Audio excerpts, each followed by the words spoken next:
क्या होगा सोचना छोड़ दो, कल क्या होगा सोचना छोड़ दो, बस मेहनत करके सारे रिकॉर्ड तोड़ दो, बस मेहनत करके सारे रिकॉर्ड तोड़ दो। जय हिंद, जय भारत। आप सभी का स्वागत है पीएस स्टडी में, सभी साथियों का। इस क्लास में हम एनसीईआरटी की राज्य व्यवस्था यानी पॉलिटी का चैप्टर 4 देखेंगे। कल हमने चैप्टर 3 किया था, जो चैप्टर का नाम था गांव की प्रगति और सामुदायिक विकास। गांव की प्रगति और सामुदायिक विकास चैप्टर 3 था, पॉलिटी राज्य व्यवस्था, एनसीईआरटी क्लास 6। इसमें हमने ये समझा था कि जो हमारा चैप्टर 3 है कि गांव की प्रगति में बाधा क्या क्या है। ठीक है, हमने 5 पॉइंट डिस्कस किए थे। असमानता, जाति प्रथा, कुरीतियां, स्त्रियों की स्थिति और जो वहां पर अज्ञानता है ना। ये हमने 5 पॉइंट डिस्कस किए थे। कर्ज की समस्या, जो वहां पर किसान है, कर्ज की बहुत बड़ी समस्या है गांव में। हमने कहा था कि अगर हम इन बाधाओं को दूर कर दें, अगर हम इन बाधाओं पर मिलकर कार्य करें, मिलने में सरकार भी करेगी और जिन लोगों की समस्या है यानी कि ग्रामीणों को ये समस्या है तो ग्रामीणों को भी मिलकर के काम करना होगा। सरकार और लोगों को दोनों को मिलकर के काम करना होगा, जब भी हम इस समस्या का समाधान निकाल सकते हैं। ठीक है, तो हमने यहाँ पर देखा था सामुदायिक विकास क्या होता है। हमने ये देखा था सभी मिलकर के काम करेंगे जब भी किसी समस्या का समाधान हो सकता है, इसे सामुदायिक विकास कहते हैं। तो कल हमने ये चैप्टर पढ़ा था। आपने अगर क्लास नहीं देखी है तो आप जाकर के देखें, वो काफी इंटरेस्टिंग चैप्टर है। और हमने उसमें समस्या के साथ साथ समाधान भी देखा था कि अगर ग्रामीण किसानों को कर्ज की समस्या है तो उसके लिए क्या समाधान हो सकता है, अगर स्त्रियों की समस्या है तो उसके लिए क्या समाधान हो सकता है, अगर वहां पर असमानता है, जाति प्रथा है तो उसके लिए क्या समाधान हो सकता है। ठीक है, अज्ञानता है लोगों में तो उसके लिए क्या समाधान हो सकता है। ये सारा हमने देखा था वहां पर, है ना। तो आज हम चैप्टर 4 स्टार्ट करने वाले हैं। चैप्टर 4 है हमारा आर्थिक जीवन और सहकारिता।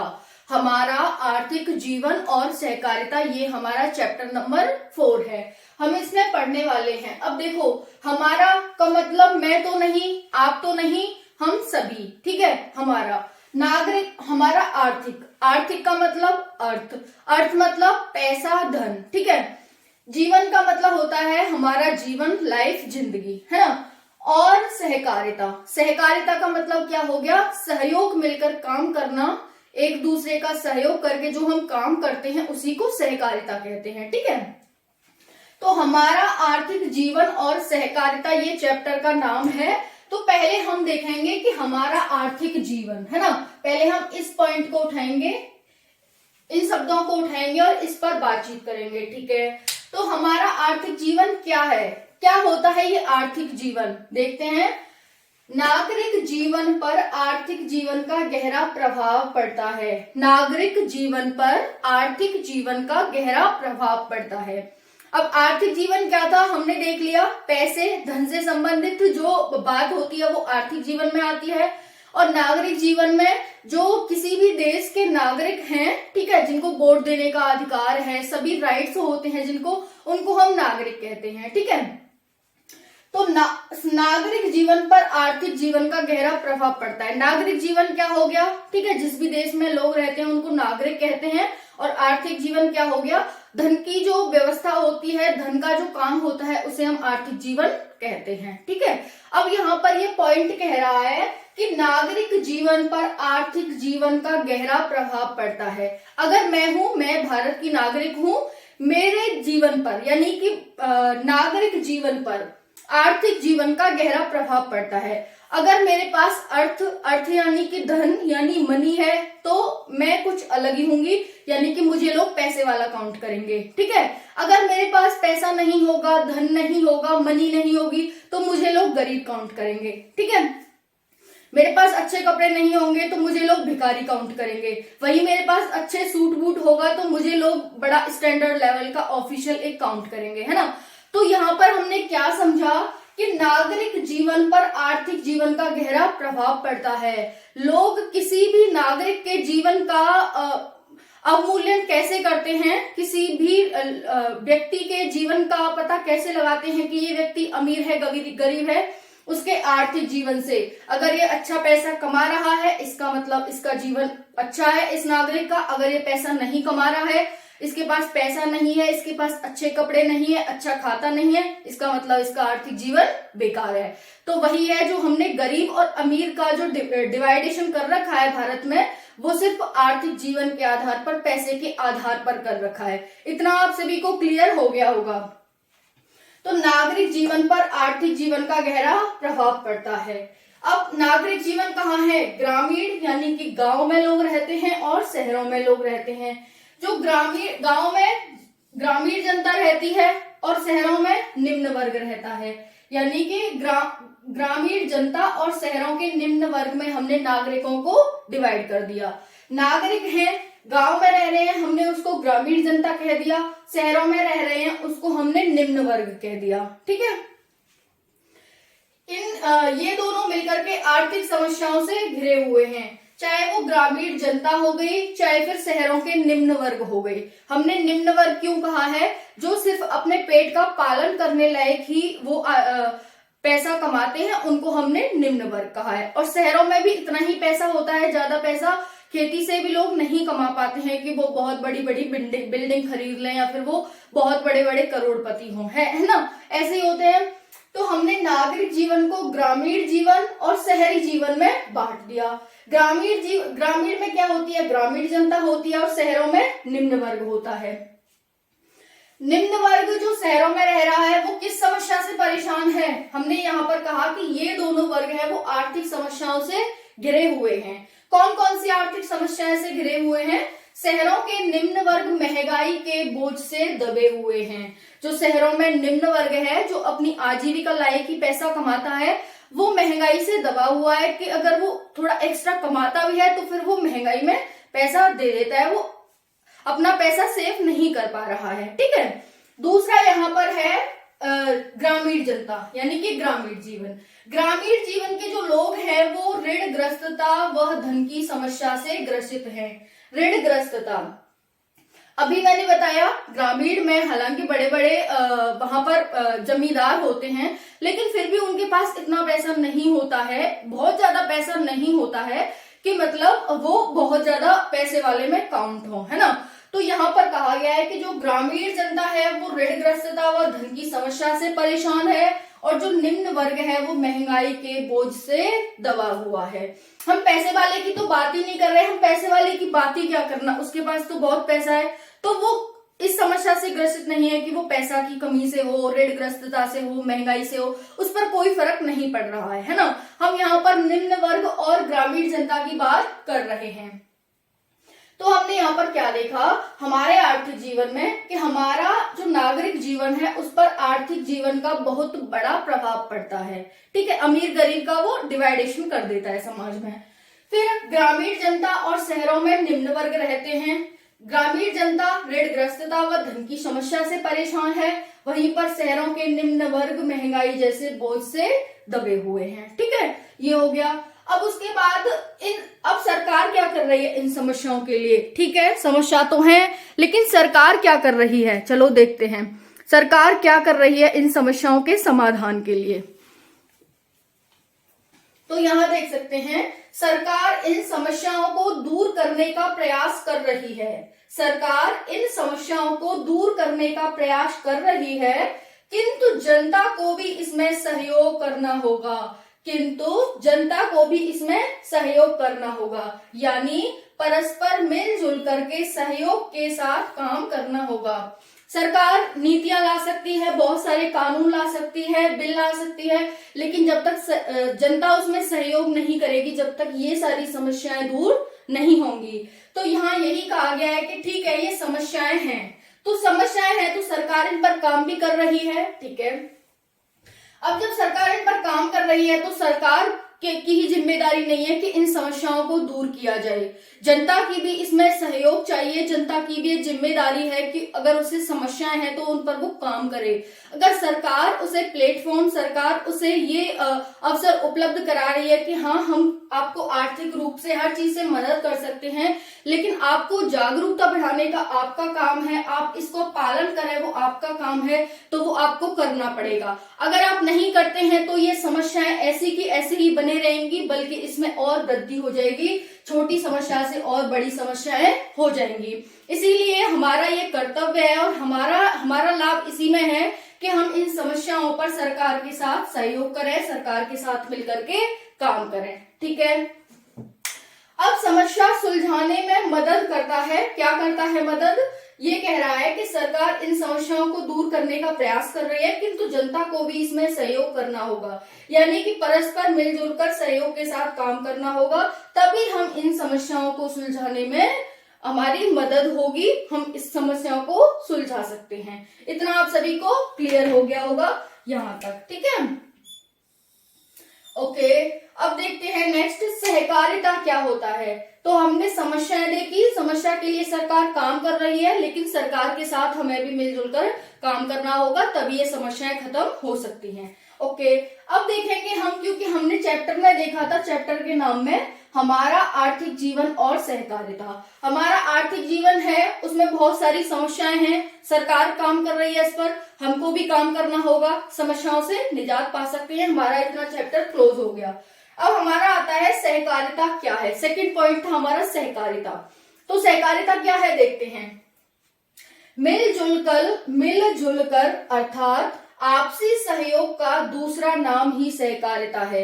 जब हम कोई काम मिलजुल कर करते हैं, जब हम कोई काम सहयोग के साथ करते हैं, तो उसी को हम क्या कहते हैं? सहकारिता कहते हैं। तो सहकारिता ये मोस्ट इंपॉर्टेंट पॉइंट है कि सहकारिता क्या होती है। हम सभी के जीवन में ये पॉइंट कहीं न कहीं इफेक्ट डालता है, प्रभावित करता है हमें। सहकारिता क्या होती है, ठीक है। तो आप सभी को क्या कहना है, अगर आपसे पूछता है कोई कि सहकारिता क्या होती है, तो आपको बताना है मिलजुल कर अर्थात आपसी सहयोग का दूसरा नाम ही सहकारिता है। यानी अगर हम मिलजुल कर काम करते हैं तो इसी को हम सहकारिता कहते हैं। क्लियर हो गया होगा इतना। अगर हम आपसी सहयोग के साथ काम करते हैं तो सब कुछ पॉसिबल है। अगर हम आपसी सहयोग के साथ कार्य करते हैं तो सब कुछ पॉसिबल है ना। जैसे किसी ने एक बहुत अच्छा एग्जाम्पल दिया है कि जब हम मार्केट में अंगूर खरीदने जाते हैं, जब हम मार्केट में कोई भी सब्जी खरीदने जाएं, ठीक है, जब हम अंगूर खरीदने जाते हैं तो हम गुच्छे वाले अंगूर लेते हैं। हम गुच्छे वाले अंगूर जब लेते हैं तो वो हमें महंगे मिलते हैं, है ना। ये अंगूर हैं, जब हम इनको खरीदेंगे तो ये मान लो 100 रुपए किलो हमें मिलेंगे। लेकिन वहीं हम अलग अलग जो हमारे अंगूर हैं अलग अलग हो गए हैं, वो गुच्छे में नहीं है ना। तो जब हम उन्हें खरीदते हैं तो यही कहता है कि ये 40 रुपए किलो हैं। क्यों? बल्कि ये भी अच्छे हैं और ये भी अच्छे हैं, सेम ऐसे ही है, कोई खराब ही नहीं है इनमें। बट ये 100 रुपए किलो बिक रहे हैं और ये 40 रुपए किलो बिक रहे हैं। ऐसा क्यों? तो इसका कारण क्या है? सहकारिता, सहयोग। ये सभी मिलजुल कर खड़े हुए हैं। ये सभी अगर कोई भी सपोज दैट अगर कोई भी इन पर संकट आता है, कोई भी इन पर दिक्कत परेशानी आती है, तो सभी मिलकर के लड़ लेंगे, है ना। वहीं पर ये सभी जो अलग अलग हैं, ठीक है, ये किसी भी समस्या को हैंडल नहीं कर पाएंगे, क्योंकि ये सभी अलग अलग हैं, इनके सभी के विचार मैच नहीं करते हैं, ये एकजुट नहीं है, ठीक है। तो आप सभी को ये सहकारिता का ही उदाहरण है कि अगर हम मिलजुल कर रहते हैं तो हमारी वैल्यू ज्यादा होती है, हमारी वैल्यू ज्यादा होती है। 100 रुपए किलो है, कुछ खराबी नहीं है, इनमें भी नहीं है, इनमें भी नहीं है, बट डिफरेंस क्या है कि ये सभी एकजुट खड़े हैं और ये अलग अलग खड़े हैं, ठीक है। तो इनको पता है भाई, सभी को पता है कि ये क्या होंगे, ये अच्छे होंगे, मतलब यानी कि ये किसी भी समस्या का हल निकाल सकते हैं और इनमें से एक भी कोई भी अपनी समस्या का हल नहीं निकाल सकता। तो यही डिफरेंस होता है सहकारिता में। जब हम मिलजुल करके काम करते हैं तो हम हर काम पॉसिबल हो सकता है, लेकिन जब हम अलग अलग मिल करके काम करते हैं तो चाहे हमारी जिंदगी क्यों ना निकल जाए, लेकिन हम उस कार्य को नहीं कर पाएंगे, ठीक है। तो यही इसमें डिफरेंस होता है सहकारिता में। सहकारिता का अर्थ क्या होता है? मिलजुल कर आपसी सहयोग से कार्य करना, इसी को सहकारिता कहते हैं। सहकारिता के माध्यम से सब कुछ पॉसिबल है। एग्जाम्पल जैसे सशक्तिकरण, है ना। अगर हम सशक्तिकरण करना चाहते हैं, महिलाओं की जो समस्याएं अगर हम उनसे उन्हें निकालना चाहते हैं, तो हमें सहकारिता पर ध्यान देना होगा, सहयोग पर ध्यान देना होगा। अगर मैं बहुत बड़े बड़े वादे करती हूँ कि मुझे बच्चों के लिए ये करना चाहिए, महिलाओं के लिए ये करना चाहिए, लेकिन जब तक आप मेरे साथ नहीं आएंगे, एक बंदा, दो बंदा, चार बंदे, छह बंदे, तो जब तक मैं नहीं कर पाऊंगी, मैं कहां कहां तक रह लूंगी। अभी सपोज दैट मैं बाहर से आई, ठीक है, मुझे कुछ मिला कि एक महिला के साथ कुछ गलत हो रहा है, ठीक है, तो मैंने वहां हैंडल कर लिया, लेकिन मैं हर जगह तो नहीं रह सकती। जो बंदा हर जगह रह रहा है, ठीक है, तो अगर उसे दिखेगा कि यहाँ गलत हो रहा है तो वो वहां का हैंडल करेगा। दूसरा बंदा, उसे दिख रहा है कि यहाँ कुछ गलत है तो वो वहां का हैंडल करेगा। तो हम सभी को मिलकर के कार्य करना होगा, चाहे महिला सशक्तिकरण हो गया, चाहे बच्चों की बात हो गई, चाहे व्यापार हो गया, ऋण हो गया, शिक्षा हो गया, समाज हो गया, सहयोग हो गया, विकास हो गया, जागरूकता हो गया, हर चीज में हमें मिलजुल कर काम करना होगा। इतना आप सभी को क्लियर हो गया कि सहकारिता का अर्थ क्या है। मिलजुल कर सहयोग के साथ कार्य करने को ही हम सहकारिता कहते हैं, और सहकारिता से सब कुछ पॉसिबल है। ओके, तो अब हमने देख लिया सहकारिता क्या होता है। ये जो हमारा शब्द था सहकारिता, क्लियर हो गया होगा आप सभी को। अब सहकारी समितियां क्या होती हैं? सहकारिता तो हमने देख लिया, अब सहकारी समिति क्या होती है इसमें देखने वाले हैं। कुछ लोग आर्थिक उद्देश्यों की पूर्ति हेतु सहकारी समितियों का निर्माण करते हैं। कुछ लोग आर्थिक उद्देश्यों की पूर्ति हेतु सहकारी समितियों का निर्माण करते हैं। आर्थिक उद्देश्यों की, जैसे कि वो समाज के लिए भी कुछ करना चाहते हैं, और वो चाहते हैं कि हमें समाज के साथ, क्योंकि सभी को अपना पेट भरना है, ठीक है, सभी अपने पेट भरने के लिए कमाते हैं, और तो वो कहीं ये तो है नहीं कि वो साथ लेकर के आए, पैसा उनका जन्म हुआ था तो वो पैसा साथ लेकर के आए और जब वो मरेंगे तो अपने साथ पैसा लेकर के जाएंगे, ऐसा तो है नहीं। सभी अपने पेट के लिए, पालन के लिए कमा रहे हैं, है ना। तो यहाँ पर जो लोग की इच्छा होती है कि हम समाज के लिए भी कुछ अच्छा कर सकें और हम अपनी आजीविका भी चला सकें, तो ऐसे लोग जो होते हैं वो आर्थिक उद्देश्यों की पूर्ति हेतु सहकारी समितियों का निर्माण करते हैं। उनका ये माइंड सेट होता है कि हम दोनों काम कर सकें, हमारा भी पेट पालन हो सके और हम जनता का भी सहयोग कर सकें, ठीक है। जो गरीब हैं, जो मतलब जो समस्याओं से ग्रसित है, उनकी हम समस्या का समाधान कर सकें। तो इसके लिए कुछ लोग आर्थिक उद्देश्यों की पूर्ति हेतु सहकारी समितियों का निर्माण करते हैं। अब जो सहकारी समितियों का सदस्य बनने के लिए कुछ व्यक्तियों को निश्चित शुल्क देना होता है। आपने कमेटी वगैरह सुनी होगी, है ना, जो कमेटी वगैरह डलती हैं, वो ये सहकारिता का ही एक उदाहरण है, कमेटी, है ना। तो जो लोग इनका सदस्य बनते हैं सहकारी समितियों का, उन्हें एक निश्चित शुल्क देना होता है। निश्चित शुल्क होता है, ये नहीं है कि एक व्यक्ति से तुमने 100 रुपए ले ले, दूसरे से 50 ले लिए, तीसरे से 200 ले लिए, आपको दिख रहा है कि ये व्यक्ति अमीर है, ये इसमें ऐड होना चाहता है तो उससे 200 ले लिए, ऐसा नहीं होता। यहाँ पर इसके फायदे और नुकसान भी देखेंगे कि इसके फायदे क्या होते हैं सहकारी समितियों के और नुकसान क्या होते हैं। तो इसका सदस्य बनने के लिए, सहकारी समिति का सदस्य बनने के लिए व्यक्ति को निश्चित शुल्क देना होता है। अब जो शुल्क आएगा, जो पैसा आएगा, वो जमा हो जाएगा एक जगह, जो वहां का हेड होगा वो उसे जमा कर लेगा, ठीक है। पैसा आया और इन लोगों ने क्या किया, उसे जमा कर लिया। फिर जमा कर लिया, उससे क्या गए, ये बाजार में गए क्योंकि इनका उद्देश्य क्या था, आर्थिक उद्देश्य था, धन कमाना था। तो ये बाजार में गए, बाजार में थोक बाजार में गए कुछ इकट्ठा सामान लेने के लिए, ठीक है। थोक बाजार से वस्तुएं खरीदते हैं, जो पैसा जमा हुआ था उसे लेकर बाजार गए, थोक बाजार में गए और वहां से ये वस्तुएं इन्होंने खरीद ली, ठीक है। फिर वो क्या हुआ, उन वस्तुओं को घर पर ले आए, जहां पर इनका एक कार्यालय था वहां पर ले आए और वहां पर उचित दाम पर ये जनता को बेचने लगे, उचित दाम पर जनता को बेचने लगे, ठीक है।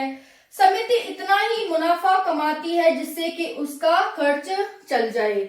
इसमें से जो वस्तु खरीद के लाई है समिति के सदस्य, अब उसे वो जनता को बेच रहे हैं, तो इसमें से वो इतना ही फायदा कमाती है जिससे कि उसका खर्चा चल जाए, जो लोग वहां पर रह रहे हैं और जिनकी फैमिली है। अब फैमिली है तो वो ऑब्वियसली बात है कि वो उस आदमी पर, जो वो लोग है, जो वो व्यक्ति है, उस पर निर्भर होंगे, तो उसकी फैमिली का और उन लोगों का खर्चा चल जाए। उनके बड़े बड़े सपने नहीं होते कि हमारे पास महल होना चाहिए, हमारे पास गाड़ी होना चाहिए, ऐसे सपने नहीं होते। वो अपने लिए, पेट पूजा के लिए और लोगों की सहायता करने के लिए ही काम करते हैं। तो यहाँ पर हमने क्या समझा, सहकारी समितियां क्या होती हैं। कुछ लोग आर्थिक उद्देश्यों की पूर्ति हेतु सहकारी समितियों का निर्माण करते हैं। सदस्य बनने के लिए व्यक्ति को एक निश्चित शुल्क देना होता है। जो भी शुल्क जमा होता है उसे लेकर के ये मार्केट में जाते हैं। अगर इन्हें कुछ वस्तु बेचने का काम करना है तो ये बाजार में जाएंगे, थोक बाजार में, और वहां से वस्तुएं खरीद लेंगे। उन वस्तुओं को उचित दाम पर बेचते हैं, थोड़ा बहुत ही उनमें मुनाफा कमाते हैं कि उसको अपने लिए यूज कर सकें। फिर उसको जनता को बेच देते हैं और समिति इतना ही मुनाफा कमाती है जिससे कि उसका पेट पूजा हो सके, उनका खर्च चल सके। तो ये हो गई सहकारी समिति। सहकारिता का क्या अर्थ है क्लियर हो गया होगा, और सहकारी समिति क्या है आपको ये भी क्लियर हो गया होगा, है ना। सहकारिता का अर्थ क्या है, सहकारिता का अर्थ है कि वहां पर कोई समिति नहीं होती, बल्कि हमको एक साथ मिलकर के काम करना होता है ना। उसमें यह है कि हमें पैसा जमा करना है, जैसे यहाँ पर हमें एक निश्चित शुल्क देना होता था, सहकारिता में ऐसा नहीं है। अगर आपका भी उद्देश्य है कि भाई आपको गरीबी खत्म करनी है, मेरा भी उद्देश्य है, तो हम बिना पैसों के लिए हम एक साथ मिलकर के काम करने लग जाते हैं, सहयोग करने लग जाते हैं कि हमें सरकार एक प्लेटफॉर्म दे रही है तो हम उस पर अच्छे से वर्क करें। लेकिन यहाँ पर सहकारी समिति में क्या होता है, हमें एक निश्चित शुल्क देना होता है। इसमें कुछ लोग ही होते हैं, इनका एक कार्यालय होता है, वहां पर ये काम करते हैं। और हर चीज का हो सकता है, जैसे व्यापार में सहयोग करना है लोगों को, किसानों के ऋण में सहयोग करना है कि हम कुछ पैसा लेते हैं और किसानों को कम दर पर पैसा देते हैं, तो किसानों से जो छोटा मोटा हमें पैसा आएगा इंटरेस्ट से, उससे हम अपना खर्चा चलाएंगे। ठीक है, ऐसे हो गया। महिलाओं की सहायता हो गई, महिलाओं को सशक्तिकरण हो गया, बच्चों का सहयोग हो गया, इस तरह से कुपोषण पर समस्याएं हो गई। तो इसके लिए सरकार से कुछ होते हैं, जैसे एनजीओ वगैरह सुने होंगे, तो ये कुछ ऐसे ही कार्य करते हैं। ठीक है, अब सहकारिता की विशेषताएं क्या क्या होती हैं हम क्लास में देखेंगे। सहकारिता की विशेषताएं, सहकारी समिति क्या है, अब इसकी सहकारिता की विशेषता क्या है देखते हैं। जो हमने सहकारिता का अर्थ देखा था उसी का हम विशेषताएं देखेंगे। सहकारिता में क्या होता है, अपनी इच्छा से सदस्य इसमें ऐड होते हैं। जो सहकारी समिति थी, अब इसका विशेषता क्या है सहकारी समितियों की, तो इसकी विशेषता है कि इसमें लोग अपनी इच्छा से जुड़ते हैं, किसी को फोर्स नहीं किया जाता कि भाई आप इसमें जुड़ जाओ, अपनी इच्छा से जुड़ते हैं, अपनी इच्छा से निःशुल्क शुल्क देते हैं, जो भी इसका निश्चित चार्ज होता है। दूसरा हो गया, सभी सदस्यों को समान अधिकार होता है। पहला है कि लोग इसमें अपनी इच्छा से जुड़ते हैं इस समिति में।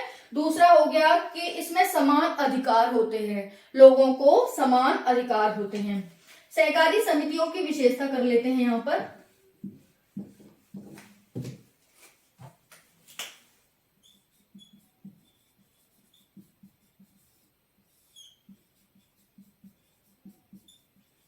ठीक है, ये क्या है, सहकारी समितियों की विशेषताएं। ओके, तो यहाँ पर क्या हो गई, पहला है कि यहाँ पर जो लोग जुड़ते हैं वो अपनी मर्जी से जुड़ते हैं, अपनी इच्छा से जुड़ते हैं। सभी सदस्यों को समान अधिकार होते हैं। समिति के लाभ को सभी सदस्यों में बराबर बराबर बांट दिया जाता है, सभी को समान अधिकार हो गया। अब जितना भी इन लोगों ने लाभ कमाया उसको सभी सदस्यों में बराबर बराबर बांट दिया जाएगा। ऐसा नहीं होगा कि एक व्यक्ति को ज्यादा रुपए दे दिए, दूसरे व्यक्ति को कम रुपए दे दिए, ये बिल्कुल नहीं होगा। यहाँ पर स्वार्थ और स्पर्धा की यहाँ पर कोई जगह नहीं रहती। ठीक है, सभी मिलजुल कर रहते हैं, स्वार्थ और स्पर्धा बिल्कुल भी नहीं होता यहाँ पर। नेक्स्ट है, सहकारी समितियों की सफलता सदस्यों के सहयोग पर निर्भर करती है। तो जो हम सहकारिता की बात कर रहे हैं, सहकारिता है क्या, सहकारिता है अगर लोग सहयोग करते हैं तभी हम किसी कार्य में सफल हो सकते हैं, अगर नहीं करते हैं तो नहीं सफल हो सकते हैं। ओके, तो सहकारी समिति क्या है, सहकारी समितियों की विशेषताएं क्या क्या हैं, हमने यहाँ पर देख लिया। ठीक है, कोई भी डाउट तो नहीं रह गया आपको, अगर रह गया हो तो आप कमेंट सेक्शन में पूछ लेना। ठीक है, तो हम नेक्स्ट देखते हैं सहकारी समितियों की विशेषता है।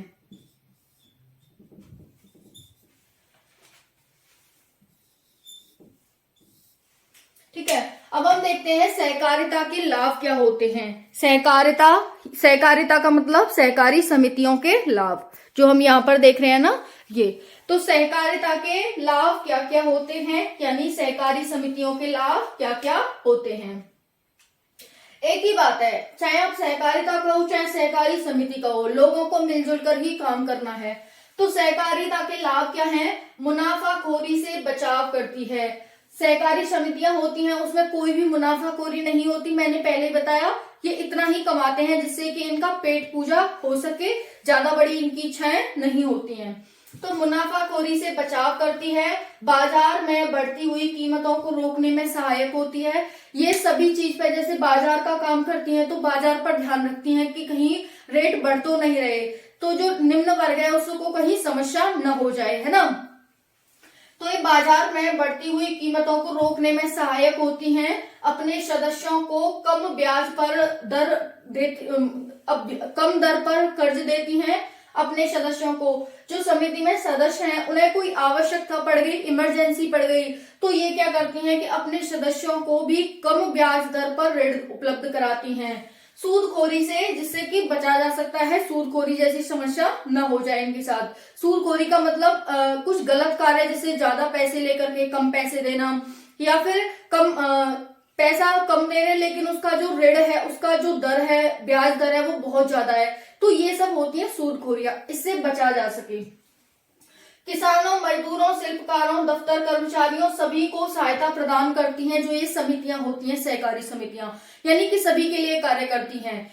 सबका अलग अलग काम होता है, कुछ होती है कि सभी को हमें सहायता करनी है, चाहे वो किसान हो गया, चाहे मजदूर हो गया, कुछ चाहे शिल्पकार हो गया, दफ्तर कर्मचारी हो गए, सभी को। कुछ होती हैं जो एक ही कार्य के लिए फोकस करती हैं, जैसे कि महिला सशक्तिकरण, बच्चों को उन्हें एक अच्छी शिक्षा देना, बच्चों को कुपोषण से बचाना, किसानों के लिए काम करना, ठीक है, महिलाओं के लिए काम करना, गरीबों के लिए काम करना। तो अलग अलग काम होते हैं, कुछ सभी काम करती हैं और कुछ कुछ एक विशेष काम पर ही ध्यान देती हैं। फिर हो गया लघु कुटीर उद्योग धंधों को प्रोत्साहित करना व धन का प्रबंध करना, साथ ही तैयार माल को बेचने में महत्वपूर्ण भूमिका निभाती हैं। वही मैंने बताया, जैसा इनका काम होता है, जिस एक काम के लिए स्थापित हुई है उस काम पर ध्यान देती हैं।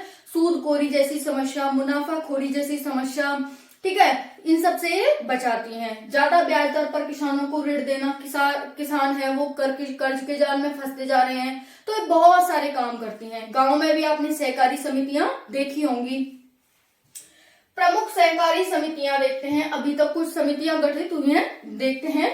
जैसे गांव में प्राथमिक कृषि साख समितियां, गांव में प्रमुख प्राथमिक कृषि साख समितियां गठित हुई हैं, जिनका काम क्या है? इनका काम है सहकारी बैंकों के लिए काम करना। पहला करती है कि किसानों को कम ब्याज दर पर ऋण उपलब्ध कराती हैं सहकारी बैंकों से। दूसरा होता है बैंकों के लिए भी काम करती हैं, अनेक काम जो बैंकों में होते हैं उनके लिए भी काम करती हैं। दूसरा हो गया बहुउद्देश्य समितियां भी होती हैं जो बहुउद्देश्य पर ध्यान देती हैं। जैसे मैंने बताया, किसानों के लिए भी काम करती हैं, महिलाओं के लिए भी काम करती हैं, बच्चों के लिए भी काम करती हैं, और गरीबी, भुखमरी, कुपोषण जैसी समस्याएं, समानता लाने के लिए, जाति प्रथा को खत्म करने के लिए अनेक जो अनेक कामों पर ध्यान देती हैं, उनको हम बहुउद्देश्य समितियां कहते हैं। तो आप सभी को ये ध्यान समझ आ गया होगा। देखो मैं यहाँ पर भी सहकारिता के लाभ कर देती हूँ, यानी कि सहकारी समितियों के लाभ कर देती हूँ, ठीक है। बट आप कंफ्यूज मत होना कि सहकारिता और सहकारी समितियां अलग अलग हैं। सहकारी समितियों के लाभ, आप कंफ्यूज ना हो जाए, मैं इसलिए कर रही हूं यहाँ पर सहकारी समितियों के लाभ। एक ही बात है, मैंने बताया ना अभी आपको कि सहकारिता शब्द क्या है, तो सहकारिता के से ही बना है ये सहकारी समितियां, ठीक है। तो हमने इस क्लास में क्या देखा? हमने देखा कि हमारा आर्थिक जीवन नागरिक जीवन को आर्थिक जीवन यानी कि नागरिक जीवन पर आर्थिक जीवन का बहुत गहरा प्रभाव पड़ता है। ठीक है, नागरिक जीवन ग्रामीण जनता है और शहरों में निम्न वर्ग है, इनकी समस्याएं हैं। तो हमने इन पर वर्क किया, हमने देखा कि ये लोग हैं वो बहुत सारी आर्थिक समस्याओं से घिरे हुए हैं। शहरों में महंगाई का बोझ है और ग्रामीण जनता ऋण के जाल में फंसी हुई है, ऋणग्रस्तता से परेशान है। फिर हमने देखा सरकार इन समस्याओं का समाधान खोजने का प्रयास कर रही है, लेकिन जब तक हम उसमें सहयोग नहीं करेंगे, जब तक इस समस्या का समाधान नहीं निकल सकता है। ठीक है, फिर हमने देखा था सहकारिता शब्द क्या होता है। सहकारिता का मतलब होता है मिलजुल कर सहयोग के साथ कार्य करना, इसी को हम सहकारिता कहते हैं। सहकारिता से यानी कि मिलजुल कर काम से, सहयोग से हर काम पॉसिबल है, हर किसी काम को हम कर सकते हैं। फिर हमने सहकारी समितियां देखी। सहकारी समितियां सहकारिता से ही बनी हैं।